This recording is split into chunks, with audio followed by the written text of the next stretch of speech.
ចាជំរាបសួរ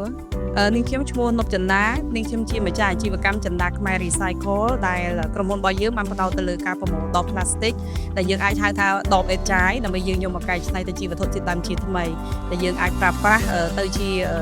ផលិតផលប្លាស្ទិកឡើងវិញបានចាតាមពិតទៅបើថាឲ្យខ្ញុំស្គាល់ AWE បងគឺយើងកាលហ្នឹងយើងអត់ដឹងទេប៉ុន្តែដល់ពេលចៃដន្យខ្ញុំបានឃើញគេផុសនៅក្នុងក្រុមមួយដែលជាក្រុមពាក់ព័ន្ធជាមួយនឹងស្ត្រីដែរហើយខ្ញុំក៏ចាប់អារម្មណ៍ចូលមើលប្រធានបទរបស់ AWE ក៏ឃើញមានថាមានសារៈប្រយោជន៍មែនទែនដោយសារគាត់មានកម្មវិធីពង្រឹងទៅលើគេហៅភាពអង់អាចរបស់ស្ត្រីហើយជាពិសេសស្ត្រីដែលកំពុងតែដឹកនាំអាជីវកម្មផងដែរតាមពិតបើនិយាយអំពីប្រូក្រាមតាំងពីខ្ញុំបានចាប់ផ្ដើមដំបូងមកដល់បច្ចុប្បន្នសិតសឹងតែជាប្រូក្រាមមួយដែលមានអត្ថន័យពេញលេញហើយនឹងមានប្រយោជន៍មែនទែនសម្រាប់ខ្ញុំប៉ុន្តែជាទូទៅមានប្រូក្រាមដែលធ្វើឲ្យយើងចាប់អារម្មណ៍បំផុតនោះគឺពេលដែលយើងបានសិក្សាចប់តាមវីដេអូហើយយើងបានចុះទៅមើលជាក់ស្ដែងជាមួយនឹងបងម្ចាស់អាជីវកម្មធំ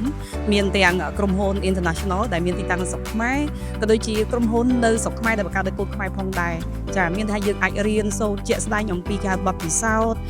ភាពលំបាករបស់គាត់ទម្រាំគាត់ចាប់ដើមរហូតដល់បច្ចុប្បន្នចាបើសម្រាប់ខ្ញុំក្នុងនាមខ្ញុំជា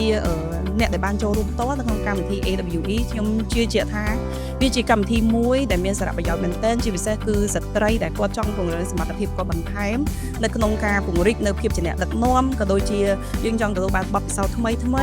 គឺខ្ញុំសូមលើកទឹកចិត្តឲ្យពួកគាត់ចូលរួមឲ្យបានគ្រប់គ្នាចាដើម្បីទទួលបានឱកាសដូចជាខ្ញុំបានទទួលនឹងផងដែរចាអរគុណចាជំរាបលា